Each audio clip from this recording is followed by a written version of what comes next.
membawa Kristus kepada bangsa-bangsa dan bangsa-bangsa kepada gereja Tuhan. 16 Mei 2025. Kebenaran yang menerima kita.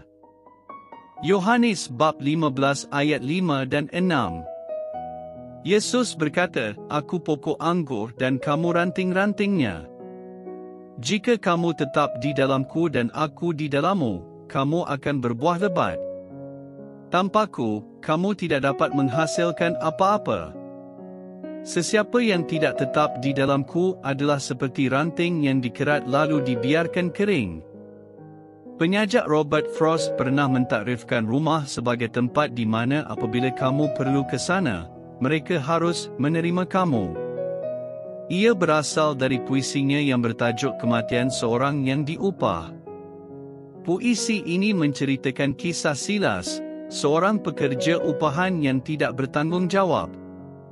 Silas pergi dan datang mengikut kesukaannya, bekerja cukup hanya untuk membeli rokok, kemudian berbelah tanpa memberitahu dan langsung tidak mengambil berat tentang petani yang bergantung kepadanya. Sekarang, apabila Silas hampir memui ajalnya, dia mengheret dirinya kembali ke ladang dengan harapan mencari tempat yang selamat. Petani itu tidak gembira tetapi isterinya menaruh belas kasihan kepada Silas. Isterinya berkata bahawa Silas telah pulang ke rumah akhirnya. Petani ini terganggu dengan definisi rumah ini dan merasa isterinya cukup cuai untuk menerima si pemalas Silas. Dia merasa jijik tetapi tidak mengapalah jika Silas rasa dia berada di rumah, kerana mereka perlu menerimanya jika itu adalah tempat Silas harus berada. Yesus memanggil kita menerima dirinya, iaitu tinggal di dalamnya. Pada masa yang sama, Yesus bercakap kebenaran kepada kita. Jika kita tidak tinggal di dalamnya, kita akan disingkirkan, dibuang seperti ranting yang mati dan dibakar nanti.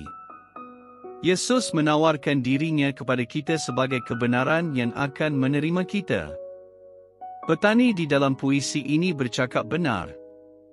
Di dalam dunia ini, setiap tindakan ada akibatnya. Kamu perlu berusaha dalam pekerjaan kamu. Jika kamu menipu orang dan hidup hanya untuk diri sendiri, kamu layak disisihkan dan hidup bersendirian.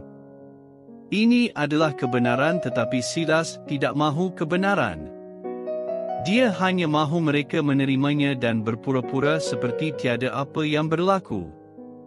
Setengah orang hanya mahukan kebenaran manakala ingat lain hanya mahu menerima sahaja. Yesus memberi kita kedua-duanya. Jika kita mahu Yesus menerima kita tanpa kebenaran, ini bererti kita cuba menggunakan dia seperti saudara yang kaya. Sebenarnya, kita dicipta untuk menjalin perhubungan yang memberi kehidupan dengan dia, kehidupan berdasar kepada firman-Nya dan bukan hanya pemberiannya sahaja. Tanpa mendengar firman Tuhan dan jawapan melalui doa, kita akan menjadi kering dan mati. Tuhan tahu tentang kita. Jadi, dia menghantar firman-Nya untuk menjadi manusia seperti kita, disalib dan dibangkitkan untuk kita. Yesus adalah firman daripada Tuhan.